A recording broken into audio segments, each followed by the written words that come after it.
घर का भेदी लंका ढाई, घर का भेदी लंका ढाई, यात त्रिकाल तथ्य आहे.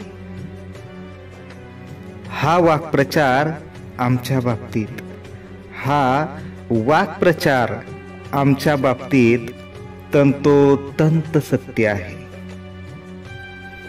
स्वार्थापोटी आम्ही बिभीषणावरही मात केली. स्वार्थापोटी आम्ही बिभीषणावरही मात केली. आम्हीच आमच्या हातांनी राजकीय वाताहात केली. यामुळेच प्रस्थापितांनी आमच्या नाड्या तपासल्या. यामुळेच प्रस्थापितांनी आमच्या नाड्या तपासल्या आणि चळवळीच्या काळजावरच सपासप सुऱ्या खुपासल्या आणि चळवळीच्या काळजावरच सपासप सुऱ्या खुपासल्या.